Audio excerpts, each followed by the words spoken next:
బ్రతికినన్నాళ్ళు నీ భజన దప్పనుగాని మరణకాలమందు మరతునేము. ఆవేళ యమదూతలాగ్రహంబును వచ్చి ప్రాణంబుల్ పెకలించి పట్టులాగునప్పుడు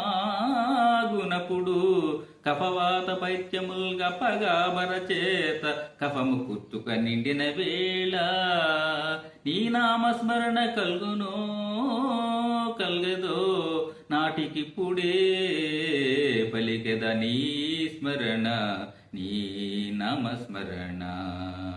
భూషణ వికాస శ్రీధర్మపుర నివాస దుష్ట సంహార నరసింహ దురిత దూర. దుష్ట సంహార నరసింహ దురిత దూర.